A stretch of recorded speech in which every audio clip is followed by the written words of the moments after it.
Let's start this session. I want to ask all the visitors here to sit down, hopefully, and listen.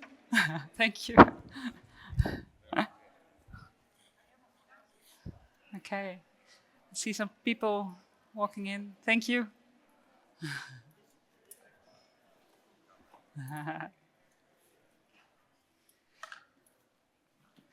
Wow.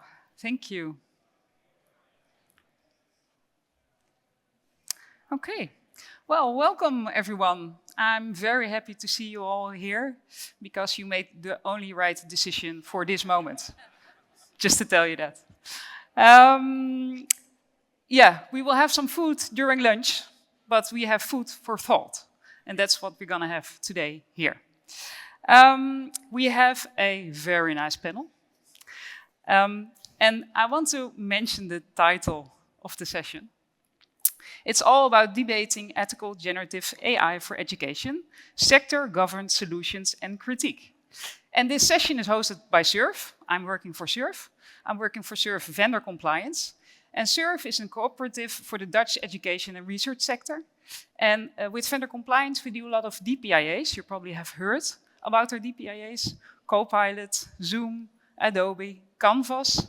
And Nextcloud is coming up. So that's interesting, I believe. So, please, if you want to know a bit more about our work, come to our booth. We're going to tell you all about our work, but also we have some really cool stickers, so you can get that too. Maybe that's an extra reason. Enough about SURF. I think it's time for our panel. And we did have some discussions before this panel. And I mean, this panel is so amazing, it's not even possible to give them a good introduction. So I leave it up to our panel members themselves. So I can tell you this panel is full of energy, strong opinions, and a lot of experience. So you will enjoy yourself. And we're going to start with Sjoera. Just going to give a sign to the...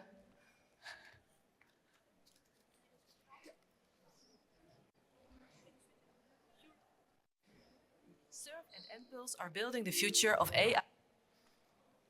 AI in education and research.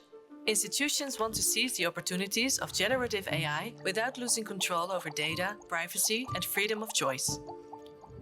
That is why there is EduGenAI, a platform for the safe and responsible use of generative AI without dependence on large commercial parties and with control. In EduGenAI, teaching staff, students, researchers, and others within an institution can gain access to both open source and commercial language models. A secure intermediary layer safeguards privacy and allows institutions the freedom to configure models, guidelines, and integrations on their own terms. With EduGenAI, users have the room to experiment with GenAI, to learn from it, Yeah, go ahead, and to Sjoera. apply it responsibly. EduGenAI Yeah, let's go. Sjoera. AI It's up is to you. there for more than a platform. It is a joint step towards digital autonomy. Together, SURF and NPulse are building an AI infrastructure that strengthens education and research. Yeah, now you can really go. Go ahead. So I'm Sjoera Nas. I used to work for... It's...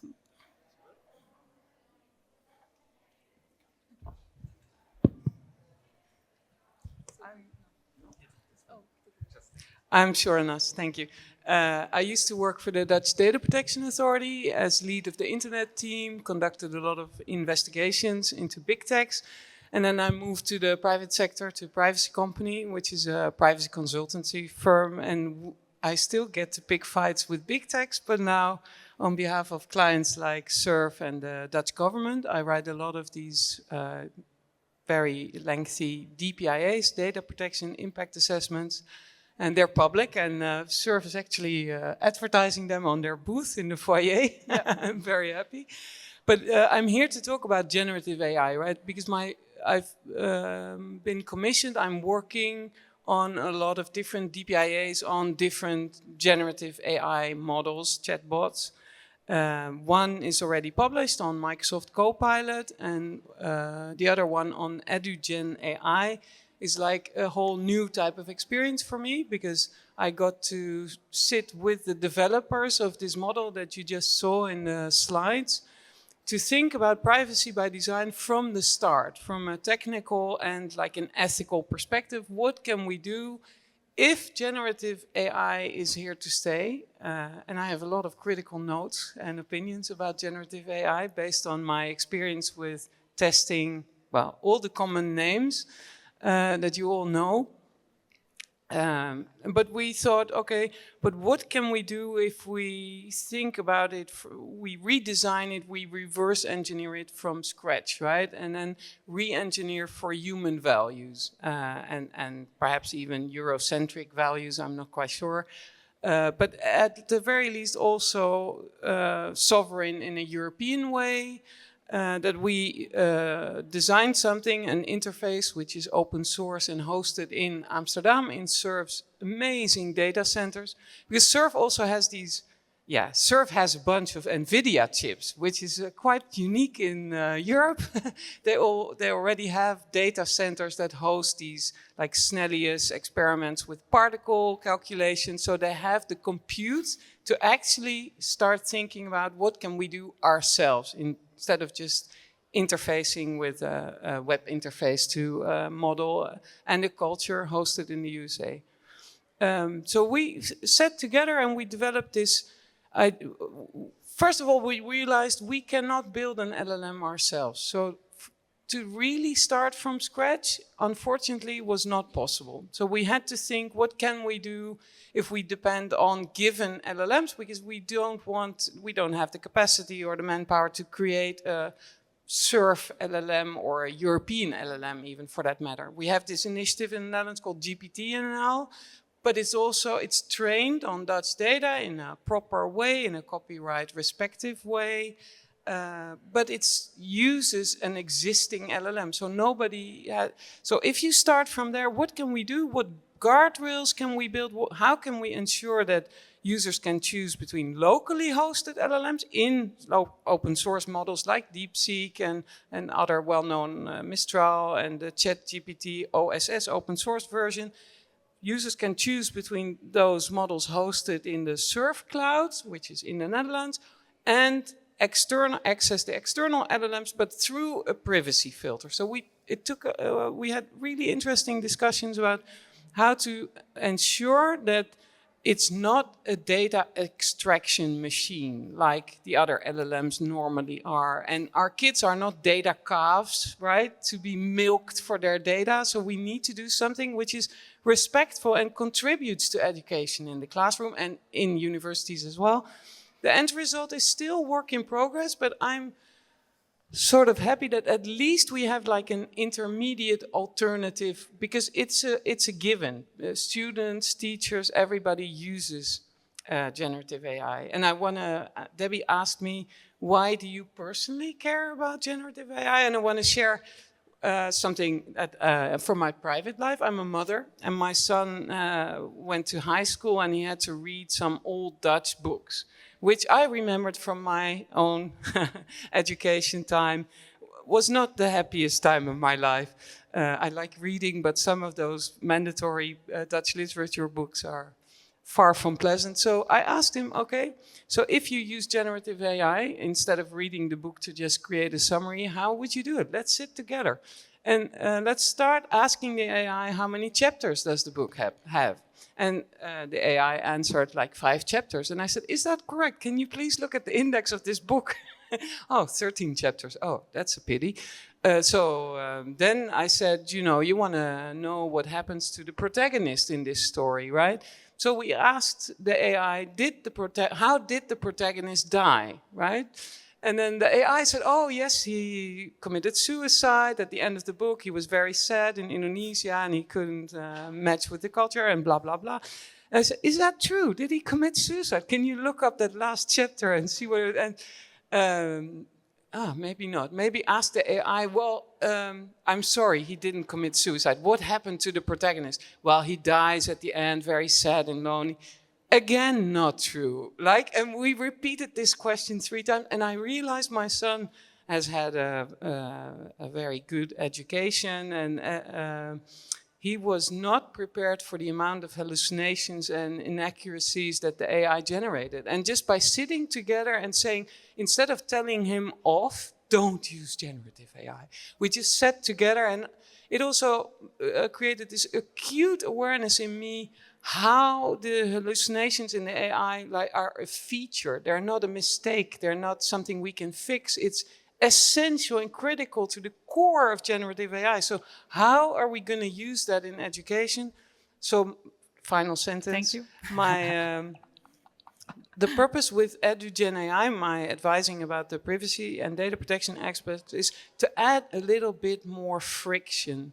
Make the users aware that it's not a search engine. Give them deep quotes from the sources it references to. Make sure they are encouraged to the max to verify the accuracy. So... Wow, thank you. Thank you for the introduction of yourself, Sjoera, and of course the EduGenAI, which was showed in the video. Our next video is all about chat AI, and that's from Germany. And our next panel member, Julian Kunkel, will tell all about it. But first we're going to show the video, and that's my sign to the... Yeah, great, thank you. The use of generative AI in the education and research sector is subject to special requirements. Handling sensitive data is part of everyday work. Students, administrative staff, and researchers alike need reliable and trustworthy tools. We offer a variety of AI services for sensitive and critical infrastructures such as research and education, for example Chat AI, Voice AI, and Image AI. Chat AI. Free access to powerful LLMs. Conversations stay private, never stored, never used for training. With fine-tuned models in RAG, you get accurate, up-to-date answers. Saya is our scalable platform that hosts AI services, like Chat AI, and lets you access them via a web interface or an API. Chat AI can automate routine tasks for administrative staff, for example emails and reports. It writes email drafts in high quality, saves time, and can help with translations. Chat AI also provides efficient workflows for students, for example when summarizing lecture notes or giving feedback on drafts. AI that protects your data. Built for universities, trusted by researchers, students, and staff. Scan the QR code or contact us to learn more about our services. Yeah, so Julian, your face is on the slide already, so you can... Thank you very much.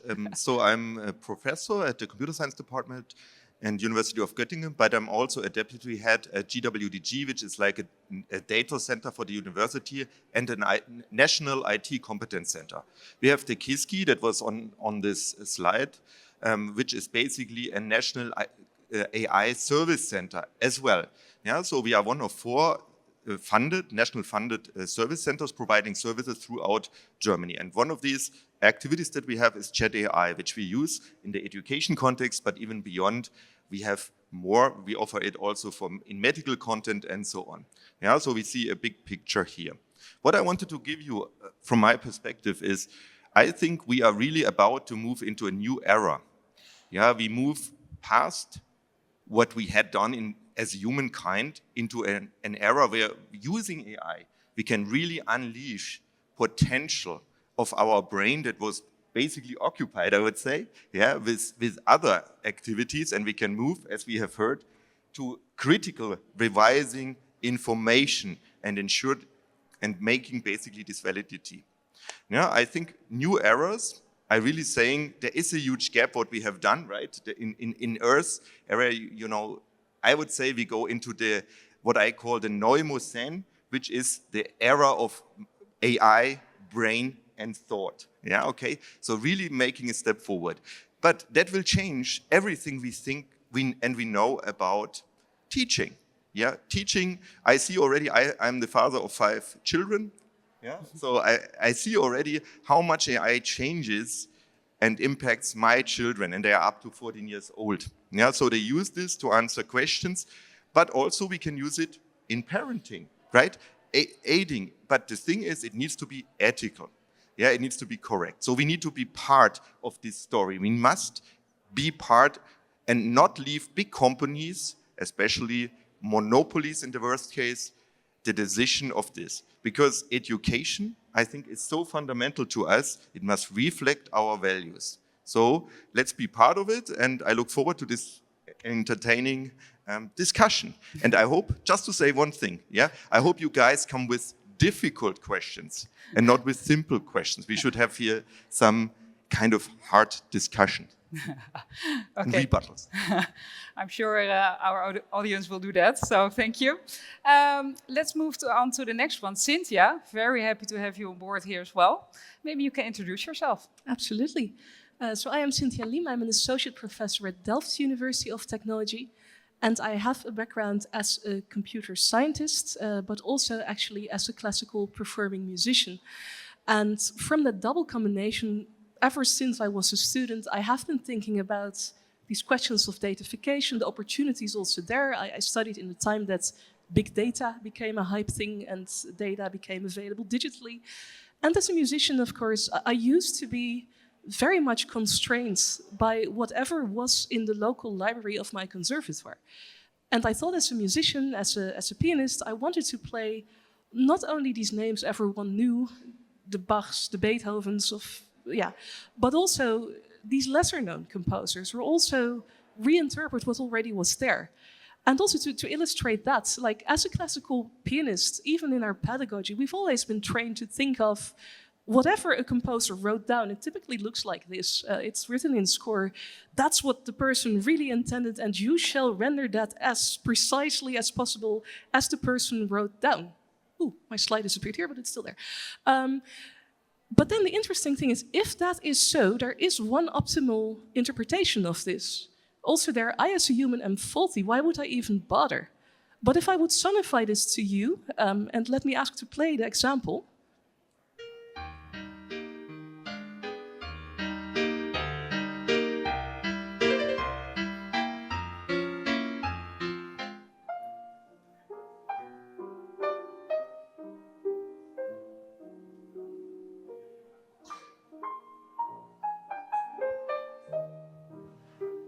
So first bit was a very exact rendering of what was written down there. Second thing is how people would handle this.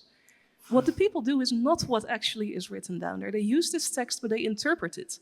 And even more so, this is one of the most famous nocturnes of Frédéric Chopin, famous piano composer.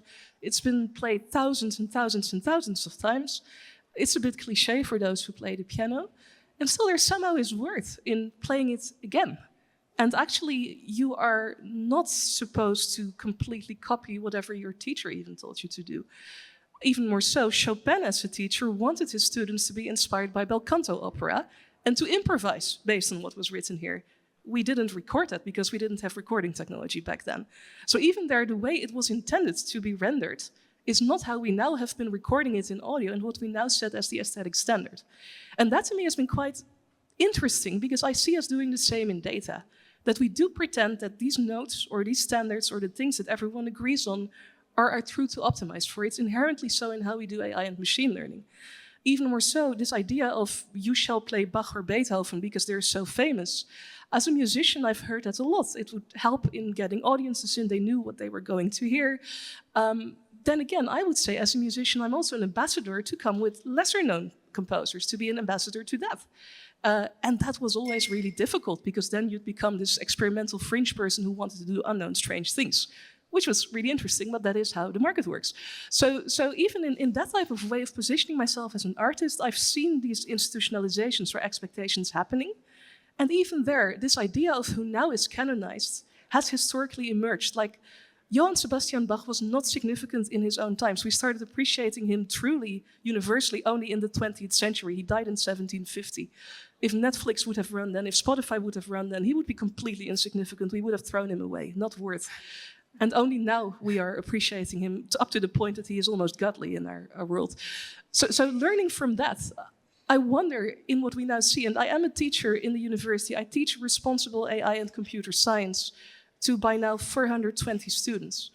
And what is really hard there is that I also see on the one hand, we want to teach this responsible usage to students, but the circumstances, the conditions, the reward signals they get are largely super perverse, because we do seem to push them to doing the safe standard, to sounding like everyone else does, to optimizing for that, to push them to using GenAI, because life is so overwhelming. And resonating with what you've been saying, yes, it is a tool, but while we have so much confusion about all these different options that we now all have to re-verify, we do put a lot of cognitive load on this difficulty, while at the same time offering this tool of efficiency, which is just cognitively, I think, really, really difficult. So here, I am a technologist. I'd like to talk about technology. I do believe it can responsibly be used under the right conditions. But as a person and a teacher and an artist, I do want to raise that the institutional circumstances, rewards, mechanisms, systems we've now put in place make it much easier to do the perverse thing. And we have to rethink that, I think, and spend time there, rather than only spending all our energy now on how to survive this AI wave, which I just see many people now going for. So I'd like to plead for that, and throughout this panel, I'll try to hold that position. Okay, good. Thank you. So that's our panel, yes. Thank you very much for the introductions. It's very nice to hear all about your background, and we've seen some possible solutions maybe. So it's interesting to dive into. So it's really time for question one. We only have 2 questions, so don't worry. But this first question, I would like to ask it to the panel, but before that, I will ask the audience here. Responsible AI in education and research, is that even possible? If you think yes, please raise your hand. Okay. Okay, good. Oh, positive here. Nice. Remember this, because after the panel, I will ask you this question again, and let's see if we're able to influence you a little bit on this one. Okay, so if we look into this first question that we have here, I want to go to you, Cynthia, first. What's your perspective on this one? Yeah, so effectively, I kind of hinted it towards the end, and to stay a bit provocative. Technically, it might be, but under our current context, I think it won't be. And even there, the question of what responsibility is in the first place, it's poorly defined. We're not agreeing on that. And I'm especially worried also looking at similar types of challenges that we're dealing with ethics and value alignments. As someone talking interdisciplinarity, I also did quite a bit of work on advising on questions of potential algorithmic discrimination. And there, even in the law, we've been much clearer that we do not want this phenomenon to happen, where in reality, we've never actually managed to mitigate for it, or we created big scandals and problems, where even the technological component made it worse because we didn't have the human control in place properly. Often this was just a scaling up standardization mechanism again. And that's what I worry about, because we can really use this technology in a world in which production and skill and efficiency is super important. But we do throw away a lot if we even go further on that. Well, we've already been stretching it, I think, especially in education and research fields. Okay, thank you. Julian, you want to react on this one? Yeah, sure. From my perspective, if we change this question a little bit and would say responsible internet in education research, is that even possible? I wonder if we found after 30 years actually this answer. Who thinks we have the answer that we have responsible internet in education research now? Raise their hand. Oh my God, 5 people raised their hand. But responsible AI is possible. It is built on the internet, guys, right? I mean, how, and the data in the internet, how is this possible? Okay, just really curious about it. So let's say we identify internet, we didn't solve the problem. Now we have AI. And AI is even coming faster than the internet came. We have a huge backlog. We have a huge wave of energy coming to us, and we must find the answers. We must find the answers how to assess. We must change our way of teaching. Everything needs to change. It is overwhelming. So that is one perspective. That is the human perspective. I think there is an answer to that. It is we need to address it. And we need to think about what is behind AI. It is, as we discussed, it is not, from my perspective, a technology thing. It's not a tool thing. It's the question, do we accept what a chatbot or something does, and we just don't question it?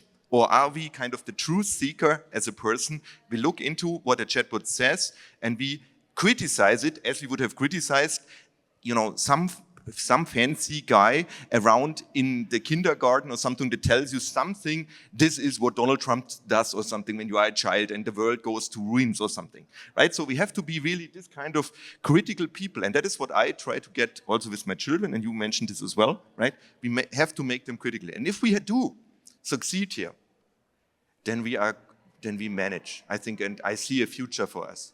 But now comes the technology side. Are the big providers of AI interested in this? No, I don't think so. Their incentive is to make us addicted to their tools, to make us rely on the tools, to make us believe the tools have the answers to every question. But do they have the answer? I don't think so. And that's why I still think we have to work here. We have to find our own solution as a society. We certainly cannot rely on individual countries providing their crocs and whatnot that follow more the individual thought of the person in control of it than what we have as a society in mind. That's why we need to engage. And we must, I'm absolutely convinced, we must intensify our effort here. In these two areas, we must intensify to get our children critical, assessing with this technology much faster than we did in the past. And secondly, we must kind of become technology providers, like with EduGenAI that you mentioned, and what we do in Germany as well. Yeah, we have to provide alternative platforms. Yeah, Julian, before we pass it on, I remember you mentioning something about the brain drain going towards US and China, for example. Is that something you want to elaborate on as well? Yeah, of course. I mean, who are we becoming as a society, right? If I look forward and we can look what a lot of people in the AI area say, I would say a lot of unemployment will happen. That is for sure. A lot of things need to change. It's like emerging from the Middle Ages to Enlightenment or something kind of area. Yet a lot of things will change. I'm convinced about this. And the question is, will we have this kind of brain drain to other countries, right? People are from us, are we only consumers of technology, of the thoughts that are delivered to us? Yeah, in Germany we have a really funny ad now for ChatGPT. I really smile at it. It's like some woman stands up in the morning and says, oh, I don't know, what should I wear? Ask ChatGPT. It helps you to make the decision what kind of clothing you kind of pick and how actually to organize your wardrobe. I mean, is that our answer? Really, is that what we want to educate? People don't even know how to organize their wardrobe in the future? That is, I think, truly some brain drain, and we have to imagine what it means. And then on the other side, oh, I talk too much.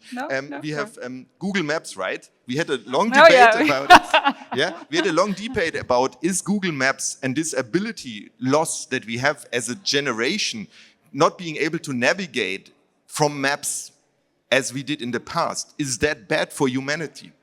You can ask yourself, right? I have an opinion. I think for me it was a relief to have something like Google Maps, but still some basic idea I have, right? I'm not like the person that drives my car into water or into walls, but those people unfortunately exist. So I think that's what we need to educate away, basically. We have to prevent this kind of brain rot. Education is important. Yeah, thank you very much. So, sure. I really appreciate a German being so techno-optimist. Let me just... That is like a refreshing breath of air, because most of us have the cliche image of Germans being like super critical, data protection, feared, like not innovative country. So it's really refreshing to hear you so enthusiastic, but also, in my opinion, a bit fatalistic. Because I do think we have the moral obligation, all of us, to not just accept the generative AI that's thrown at us and do not make easy comparisons with other technology, because this is different in its kind, because it really changes our society in a different way from navigation tools. And it can be a change for the bad, because I learned something yesterday. There was a beautiful panel with Simone van 't Hof about AI in education. We first need to consider, is this a proper tool for education? Like, we don't want to introduce tools in the classroom that have no value for education. But then you have to decide what is education. And we learned a lot from the UNESCO speaker that there's a lot of implicit values for education. And we are now importing, generally, roughly summarizing, US American values, which aims, again, generalizing in a very broad way, aims to create good economic consumers, productive employees. But that is not the purpose of education, right? We can have a very long discussion about education. So I would argue that we need to discuss, especially in classrooms with minors under 18, is there an educational value in introducing generative AI in the classroom? We know the genie is out of the bottle. People at home, children at home already use generative AI tools, right? But shouldn't we at least take one step back and reconsider, are we going to introduce that same, let's call it evil, in the classroom as well, right? Shouldn't we keep the classroom commercial free from commercial values, right? So my main intention with EduGenAI is also aimed at 18 plus users, right? Yeah.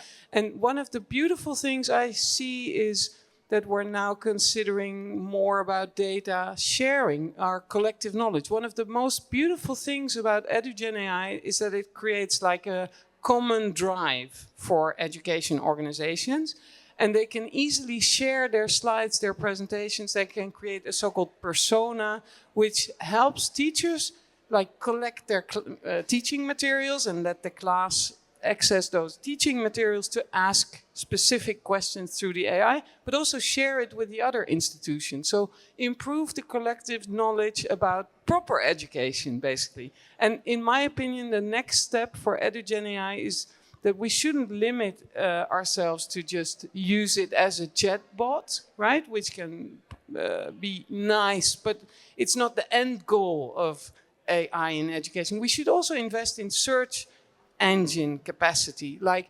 EduGenAI already allows you to connect your internal resources to EduGenAI and then make the available knowledge and information retrieval better, improve the information retrieval capacities together with AI. So do not just copy final sentence, this idea like, okay, this is a kind of replacement for a search engine.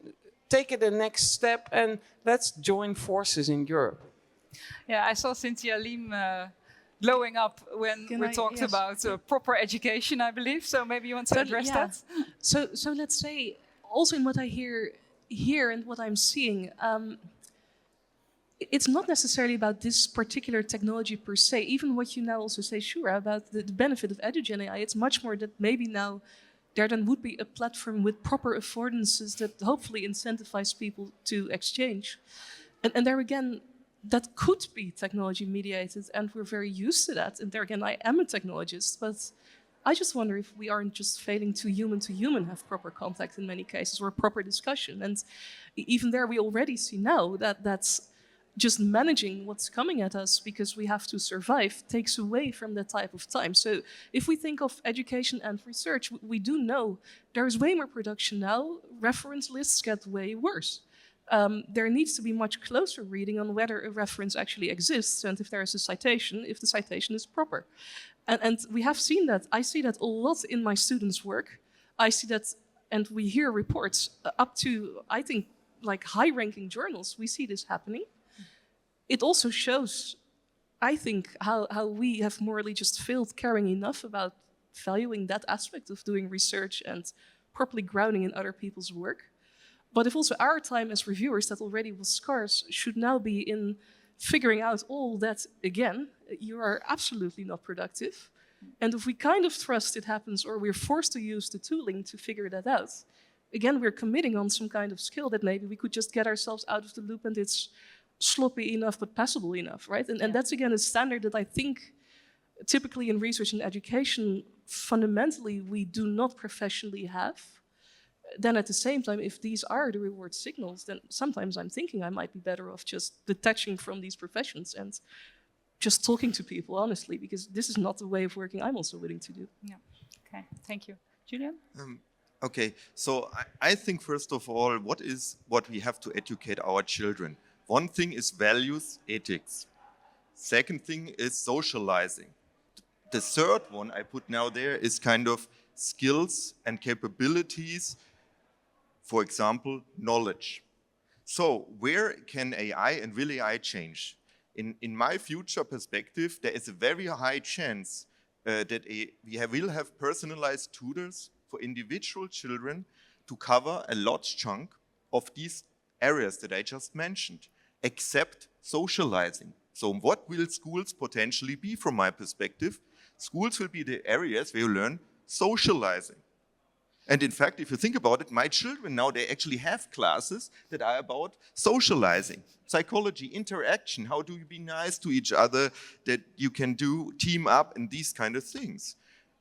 That is where AI, I think, will not be very successful. That's why we need schools. But in the other areas, can AI replace this? I would say with a very high chance it will. And if you have the choice, let's say, to get a cheap personalized tutor at home that besides the teacher that gives your child with 30 other children maybe in a class some training, this teacher helps your child to learn. And then you as parent, you can say, damn, finally I can watch some movie and I have some time off and I can only, check what this AI has taught my child. I mean, that would be fantastic, right? Somehow. But maybe, exactly, that's why I bring it, because we have some people that say no. Right? I find with 5 children, I would be happy that some parts of it are taken by AI and I can intervene only where I want to and I can talk with my children. Okay, I bring this as a very strong thing to push forward our discussion. Yeah. Yes, and you guys, you should be also like, no! If you are against it, yes, the first one. Exactly. We keep those questions for the end, so okay, thank you. Thank you, well, that's already a nice start. So we're moving to the next question that we have. So having this information based on what you just told us, looking into the future, what are the effects on teacher, student, researcher, and even society? And I want to start with Julian on this one. Yes. I think already mentioned. I mean, in my optimistic case, it has a huge impact on all of these, right? This is the optimistic case. In the worst case, we will go 10, 15 years in the future and we will say, oh, the next generation of children will say, there has been this prehistoric kind of institution called university. And nowadays, we don't have this anymore. We have all these other kind of technologies and they don't know about it, right? And I heard also that we have now living, the next generation is the first generation ever, which is less smart than the past. And that makes me, of course, afraid. So of course, there is huge impact on all of this. We must be vigilant. We must work together to overcome this. We cannot leave it to the big companies. Yeah, I want to give you the words, Cynthia, because I know this. Yeah. So I do feel here we are a bit at a crossroads now as a society. Again, I do think, especially now the GenAI hype has really been amplifying structural issues we have been having with some of our institutes. Like again, education is under scarcity. Research is under scarcity. Now there is even more stuff coming at us. Now we're even more under scarcity, right? So that we're seeing. And there again, the choice, I think, to us now really is like, okay, do we go along with this? And then necessarily you have to commit and go along in that model? Or is there now still time to think of alternatives or invest in these other ways to value more what I think we've, for example, been really undervaluing in things like why it's useful to do cultural things, like making music. If you make music at home, there is no true economic value in that, right? You don't produce something that scales up and makes you rich or makes the world. And as a consequence, we have seen in the Netherlands, music education's been cut. It's not part of the program anymore. It's an elite thing now. Other culture things too. We've chosen to give up on that. And there again, I think what was important in that, we now very severely lack as a society because of that. And I do feel many people feel that and also feel super disempowered to actually act upon that or find ways to be able to express that. I see it with students, and even there I'm worried because generally even before it was GenAI, but we had AI in the big data predictive sense, always inherently our values are about scaling up, generalizing, becoming bigger than the other ones. And there again, you standardize things, and in a certain way, it becomes even harder if there is a consenting minority opinion or voice or so to go against that. And that imbalance we also see now. In terms of everyone now has access, I'm thinking of when Sam Altman just brought out the first ChatGPTs, that he very optimistically tweeted, healthcare for everyone now. Yes, if you're too poor to afford a doctor, now talk to ChatGPT, right? And there again, I'm like, okay, is that actually equity?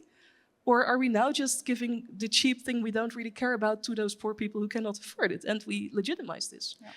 I see this worry. I also see the worry with my students on these both questions. Like, if we speak about what's good data, what is actually valuable work, is there a legitimate reason why we're using this technology in the first place? Often, if I talk to people who claim they want to do something with it, if I ask through, honestly, it seems they're finally articulating all kinds of questions that we should have been asking when we started digitizing, and then people didn't understand yet. Like, many of these questions I hear, what you mentioned, information retrieval, often are about, there's too much info, I don't know how to structure this, I need to find my way.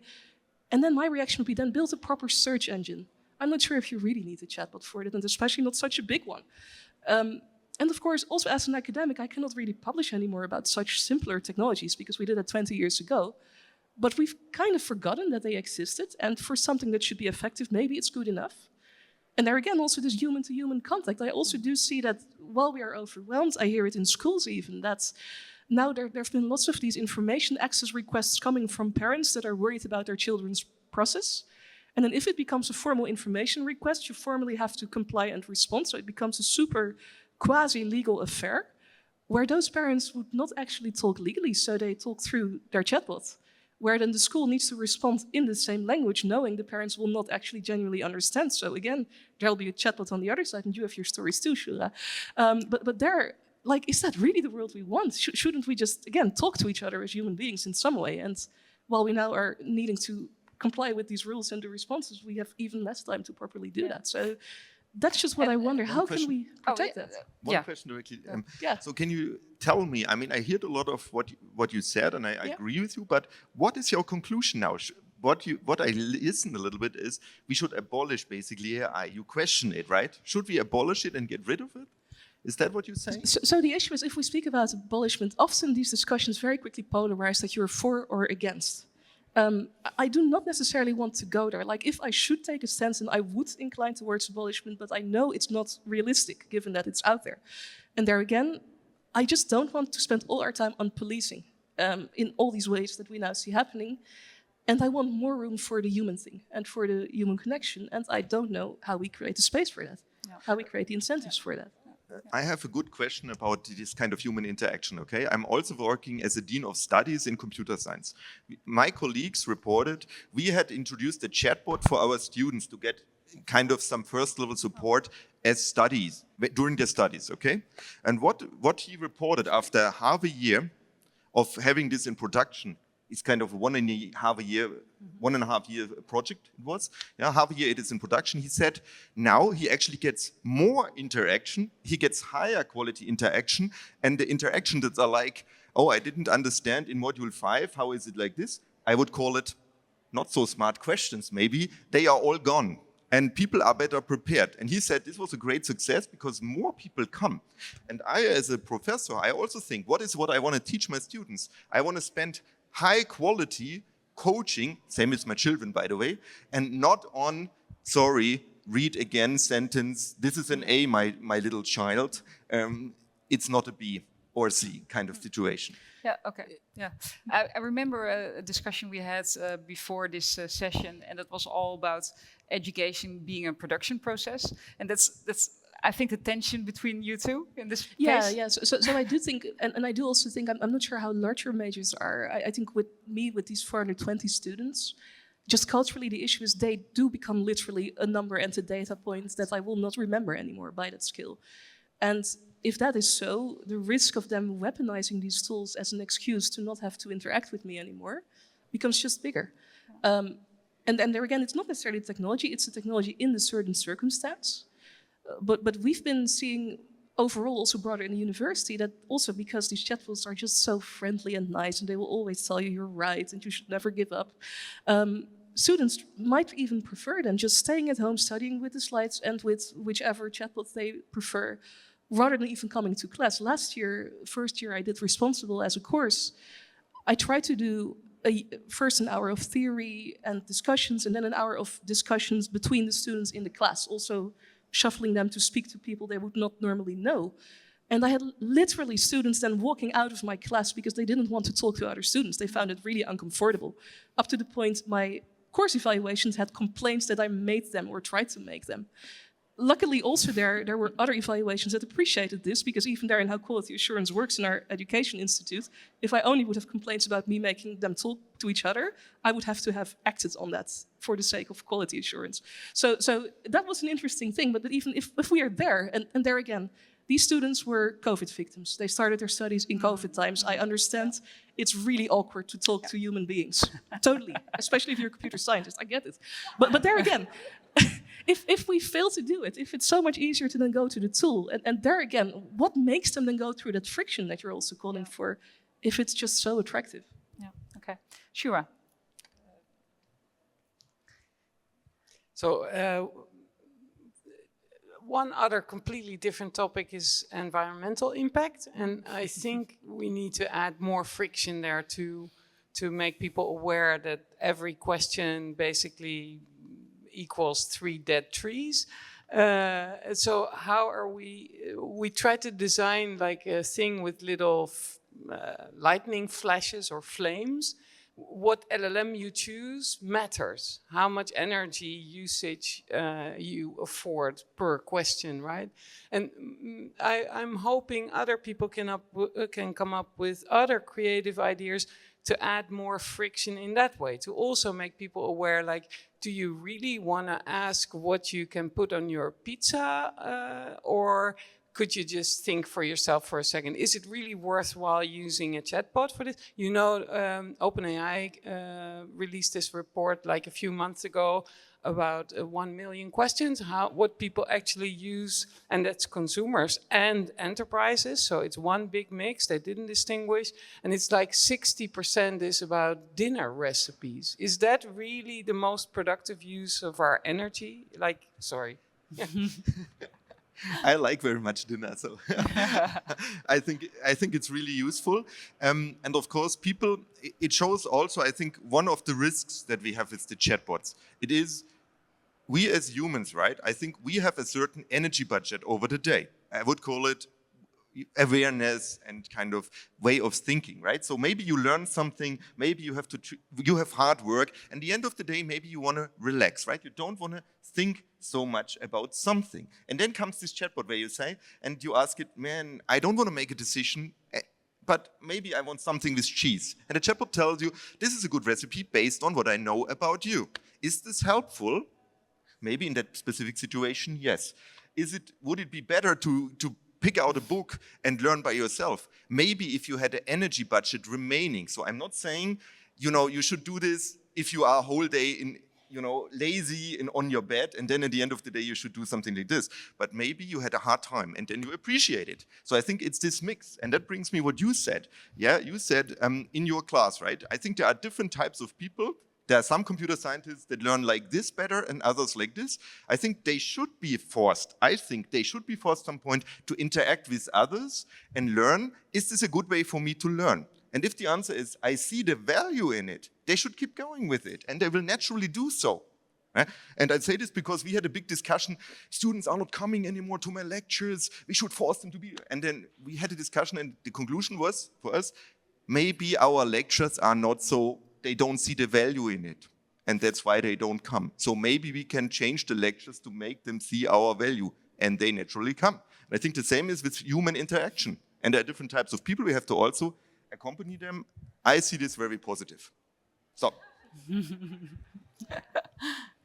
If I may react to the energy balance thing, I do think, again, in the world you're illustrating here, we accept that this is how our energy balance works. And this reminds me of a discussion we had before in the recommender space when Netflix a few years ago had changed their interface. They used to have 5 stars, they changed it to a thumbs up, down binary. And the literal justification for that was, you know why? Literal example. We saw that people give 3 stars to the latest Adam Sandler comedy. They give 5 stars to a documentary about unrest in the Ukraine. This was before the last invasion. But they actually watch Adam Sandler 10 times more. So you claim you want to see the Ukraine thing, but you don't actually. So it's good enough to give you Adam Sandler because that's what you really want. And I think that's, from an information consumption perspective, quite problematic. If I spoke to people about these questions, they recognize. And they say, yes, because indeed, if I'm at home at night, I don't have the headspace to look at a documentary like that, and I want this stupid comedy or a cat video. Good for you. There again, at the same time, everyone feels, but I would have liked to get to the other thing, and I don't feel like I have the headspace. How do I get that headspace back? Yeah, wouldn't it be great to have an AI tutor that helps you then? Yeah, that kind of advise you. Yeah, you seem to have some mental capacity today. How about you look at this documentary now to feed your kind of interest? And how would you program it such that it won't always say like, oh, you're too tired. Okay, here's another cat video. Yeah, that's the difficult question. What we have to, as a community, to find a solution. And there again, is that a technological solution, or is it again more social control? Yeah, okay. So what do you guys have in common, Sjoera, you think? Is that taking back control? Is that one thing? Having attention for the human aspect? Yeah, it's the taking back control and by design. I think this whole concept of privacy by design, privacy by default extends to like human rights by design and by default, right? And yeah. So responsible, I think we all agree we need to find solutions for responsible AI. It's just a question of do we want to apply band-aids afterward, or do we even doubt the existence of generative or the use of generative AI in specific circumstances? Okay. We're close to getting the questions from the audience, but first I want to give you the word to give your final takeaway. And I want to start with you, Cynthia. What's your takeaway for today? What will you want to bring the audience? So I think my general takeaway would be, what's the world we actually want? And what are the reasons why we are going for these types of adoptions? Because too often I kind of hear an undertone of desperation and a fundamentally unacademic reason on why we should use these. And both of them, again, to me as a professional, just don't seem to sit right being a researcher and an educator. So if we use this because we're desperate, if we use this because everyone else does this, neither of these, in terms of how my professional integrity should function, I think should be sound reasons to go for that. And there again, finding the alternative and aligning on it and creating enough space and headspace for that, maybe also without the technology, even for us as technologists, I think could be really healthy to also invest in. Okay, thank you. Julian? So I think AI is not going away, right? I mean, it's a little bit like the development of atomic bombs. I have to make it like this very strict. We have to, I think it is us to society that has to find out how we handle this technology in a very sustainable and fair, ethical way. That is a tough one. The technology question is not a problem. We can handle it. AI will be better. Everything can be solved somehow with this technology side. However, the ethical aspects is the difficulty. That's why we need to engage. We cannot make band-aids. We cannot forbid our children to get into the internet and so on. It is there. It will be used. Yeah? But we must take control over it. We must work together as society to have these kind of questions and kind of educate the next generation of the children to be critical about it and not only consumers. Because that then would be kind of the end. Like I would say, there are some countries where everyone can have weapons when they are 18, which also can lead to some situation if you have no ethical concerns about it. No? Okay, thank you. Sure. Yeah, it's time for more European collaboration, right? To me, it's amazing that SURF is inventing the wheel. We got to meet Professor Kunkel, who is inventing the wheel in Germany. I'm sure there's other countries in Europe that are inventing the wheel. I know in the Netherlands also the Ministry of the Interior is developing a similar kind of EduGen approach for government officials. I'm sure in all other European countries there are similar initiatives from governments and the education sector. And I don't know how to bring everybody together, because it's now or never. We need to, if we don't bundle our forces now, we have no idea how to develop like truly good responsible AI filters that allow me to discuss abortion or self-harm or suicide without turning the AI into a killing machine, right? But we need to strike a different balance than the current LLMs do, right? We want European values and we want European collaboration. So my call is, do you know anybody that works for your national government? Do you know anybody that works for your national NREN, your education organization? Make them talk to serve, and let's bundle our forces and work together. Okay, thank you. Thank you. Before we go to the questions, I asked you a question in the very beginning of this presentation, or is this panel. So what's your answer now? Did it change? Can you raise your hand if it's still yes? I think it's more. I think it's more. So we gave you some hope here, probably. And I think it's also a nice topic to discuss during lunch. So look around and have the discussion with each other. It's time for questions. And from a practical point of view, it's important to keep your question short. Yeah, that's sure there. Just a brief introduction and a question, and the question is a short sentence with a question mark in the end. So go ahead, and please name the panelist you want to ask the question to. Okay, I'm not sure who this is best to, because it's about the discussion. So my name's Adam Leon Smith. Really good to hear about the European angle on this, and the sovereignty angle. But in Europe, we have laws about the use of AI in educational institutions. And I haven't heard much talk about compliant use of AI in education. Okay. For example, using it to evaluate a learner's progress, make recommendations to them that are visible to a teacher is a high-risk AI use case. So I just wondered if you'd had any experience considering the AI Act and its relationship with some of the things that have been talked about today. Okay, good question. Thank you very much. Can I hand it over to you, Sjoera? Yeah. Actually, we're talking about chatbots here, and you're more talking about the other side of AI, which is more the predictive AI instead of the generative AI. No? Anyway, so if you consider it, maybe you can use the chatbot to predict progress of a student, your example. Then yes, of course, the education organization would have to assess if that is a high risk, and when the AI high risk requirements enter into force, they will have to take account of that. But we're not there yet. So I disagree with the statement. There is already applicable laws for the use of AI in education. There is not. I fail to see like a comprehensive set of rules for education. How can we use AI and how shouldn't we use AI?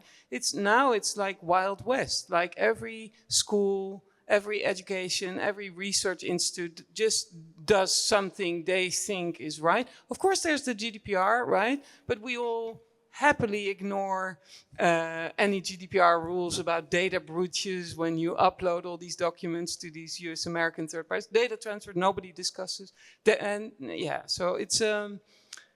Yes, there are some data protection rules in the classroom, but they're ignored wholeheartedly. One of my contributions to the previous panel I listened to was, why do all schools use YouTube, right? Why do all teachers upload valuable educational materials funded by us as taxpayers to YouTube to use it as training data for their AIs? I mean, so we haven't solved that problem at all. So that's a whole different discussion. I would appreciate regulation for AI in the classroom, actually. Okay, thank you.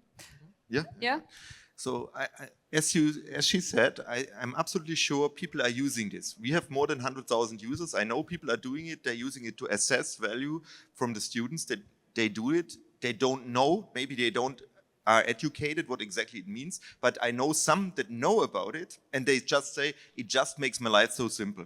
I see a key problem with these regulations we have in the EU, and the key problem is that other countries still do it. They develop these tools, and in the end, our people put a lot of pressure to us, our other lecturers, because they say we want to have the tool because it's so much easier, and this tool has some values that maybe is trained on China or somewhere else. And that I see as a risk. That's why I would kind of vote, if I would have the power, I would vote for research to lower the bar that we can develop those things. I would still stick to the ethical standard, which is awesome actually to say. I think it's really good to have, but we have to lower the bar to make this development possible and then to research the potentials this technology has for us and ensure it does not harm the students. Because just to say, what harms a student more than this is a teacher that is absolutely, overwhelmed, drinks a couple of wines in the end of the day and does the assessment like, oh my God, I just have to wrap it up, 50 more. This is actually harmful at the moment too, and there exists, I know there exist such teachers, right? And that's why AI actually can be helping, but we have to find a good way to handle it. Okay, final for you? Yeah, just a quick just one? as a short remark, because you did ask about particularly the High-Risk AI Act discussion, which I do indeed think what then was called high risk maybe more was taught from learning analytics in the basics than from generative AI, but you could use it in both ways, of course. I do think actually in Delft we have been also working quite good together, not just as researchers, but also with colleagues who have legal backgrounds. Colleague Arvind, maybe you can wave. He is actually the one who now thinks about sandboxing or connecting or how to do compliance properly, and we do not know. So first of all, it's chaos. Then again, we do know we have to comply here soon, and we are figuring that out. And what I do appreciate in my institute is we're finding each other there. Yeah. You want to have a question? Yeah. Come. No, you're yours. My view, I do come from Colombia. Okay. So I listen to you and I see that your view is European. But how can you cope with this problem if your focus is only European? I think at the end of the day, you have to really have a wider view of the problem. Because if you agree on a set of ethical regulations for Europe, but then you ignore those ethical rules for the rest of the world, I don't know how far you will go. Okay. So my question is, what would you be your view on that? Who wants to take this one? Can I just a few sentences? Of course, we don't want to exclude the rest of the world, but let's take a very pragmatic difference between Europe and, for example, the East. If we talk about LGBTQI, that would be banned in Saudi Arabia, right? So if we want to develop a set of moral values that we translate into responsible AI, the answers will differ across the planet based on different historical, cultural backgrounds. So I think we should start building on this beautiful framework of European digital human rights and then maybe export that successfully to countries where they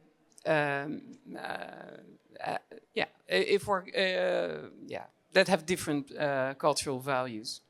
Cynthia? Yeah, but I do want to appreciate you saying this, and I have indeed been careful not to use this language because indeed I do see, also even in our classroom, right?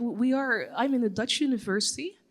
The Netherlands has quite problematic decolonial stances, but we have an international classroom. So indeed, claiming we are going to put Dutch values on our people is a bit of a strange thing if you are a truly international classroom. And there also we have not quite resolved what that means. Also, many of these discussions are about power plays in a particular model that has especially worked well in everything that was not Global South and that was in a big power race to become the biggest. So I do see that, and I think that is problematic. And even in these discussions on also seeing Global South discussing these discussions, I was quite worried that I, for example, have seen a lot of African parties also really being like, we also need an LLM and a data center because then we also can run the race.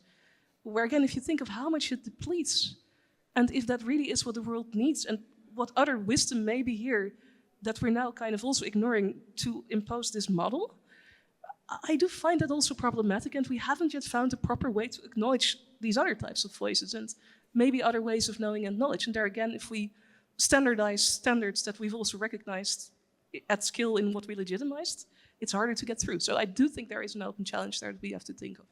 Okay, thank you. We still have time for questions. So yeah, that's And then I come to you in the back. Yeah? Okay. Yeah, maybe I can keep it short. I just wanted to clarify my visible agitation at some point during the discussion. Oh, yeah, good. Yeah, that's right. Go ahead. Basically, it was when you, Professor Kunkel, expressed this utopian future of schools taking care of ethics and socialization, which I think were usually the domain of parents to govern, and then you could leave it to the AI to educate the children on the knowledge, and then the only, and it was the only task for you would be to correct the AI or to check whether the AI had been educating your kids. And my shorthand response to that was, careful what you wish for. Yeah. I think already, Sjoera, your example at the beginning is a perfect example of that.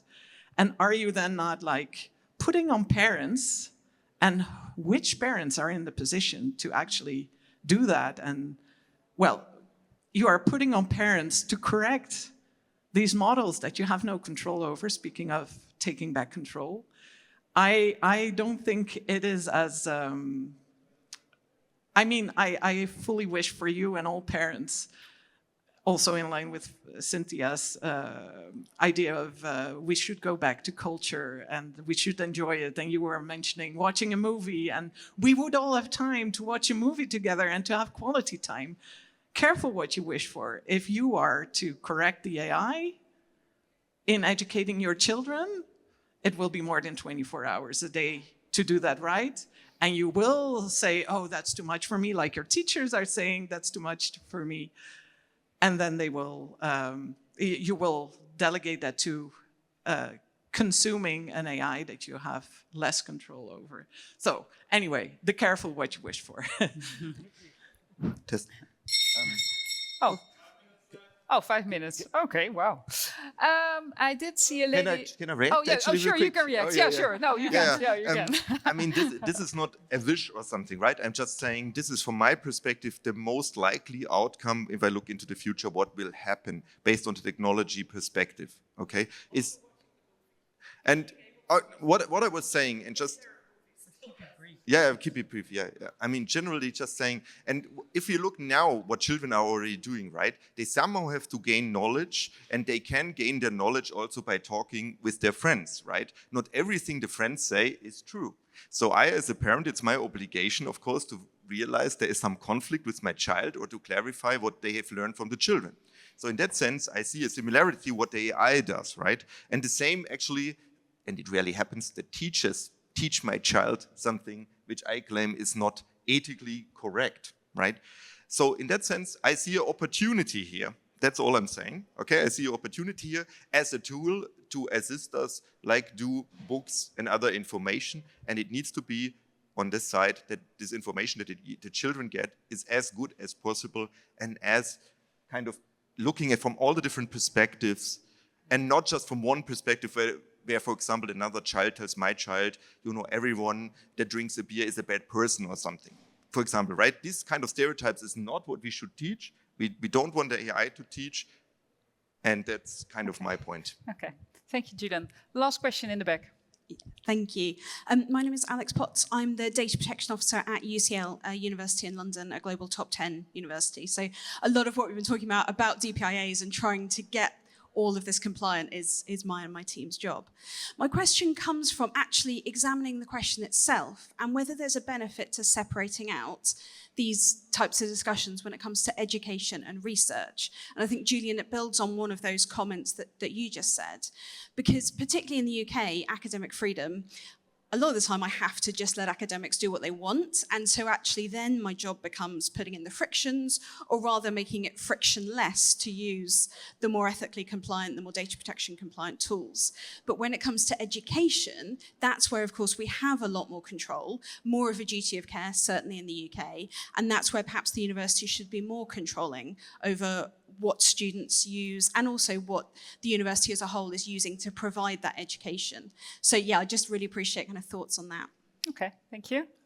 All right, just a very quick last one if somebody's interested. I see somebody really in the back. Yeah, that's really the final one. Or you want to? Yeah, if you want to. Yeah, so just to quickly react, I do think part of it, what you say, yes, but I do think there also is a bit of a misunderstanding that academic freedom is a free pass for an academic to do whatever they please. It was a protection mechanism on integrity to not be driven by political agendas and stay independent. It's not an excuse to not comply with the law. And those same academics also teach. So there I do think we have to be careful there that if someone plays the argument in that way, that's also not a sound academic argument. Okay, final one. Okay, very quickly, Tiago, a PhD researcher from VUB. My question, I would like if you could share a bit more of like your experience on how university policies are being developed on that and how you're maybe benchmarking or maybe not benchmarking. And my point is, I mean, there are different educational contexts and processes, and like depending of the course or the activities you want to promote, it really changes how you're using these AI tools. So my question is like, how is this being dealt with? How this being discussed based on your experience, of course? Okay, sure. Can I give you the last answer? Yeah, okay. Benchmarking the accuracy of AI answers is a research field that is still developing. So what we do is try and error. We just perform test scenarios for umbrella DPIAs that are, we attempt to cover a lot of average classroom or educational situations, and then we just poke around a little bit to see if it generates inaccurate answers. And we don't pretend that this is a scientific evaluation of the accuracy, and I'm only looking at it from a data protection point of view, but it just shows where it gives real life examples of where an LLM generates the wrong, inaccurate answers. And this is in the context of knowing that 70% of all conversations that are being held with chatbots are about people and include personal data. There's this wild chat data set of 1 million queries donated by OpenAI to the world after people altruistically consented to having their data used for that purpose. That shows that even if they try to anonymize all the dialogues, right, prior to releasing it for research purposes, 70% of the data were still personal data, pseudonymized personal data. So my concern is, overall, all of these LLMs, all of these different chatbot scenarios ultimately involve processing of a lot of personal data. So that's where I focus on. But I do completely acknowledge that a lot of work needs to be done in benchmarking for different situations. Okay. Maybe just one sentence. I think we are too slow. So much more effort has to be done by all the teachers, lecturers, and so on to get this forward. We probably will be done in 10 years to cover what we have now as technology, but in 10 years the technology is so much further that we are basically overwhelmed. So every university needs to start some action now. Okay, good. Okay, I think that's a good call. Let's take our control back again. So that's a good one. Thank you very much. Thank you very much in the audience as well. And please reach out to us during lunch or right after this one. And thank you very much.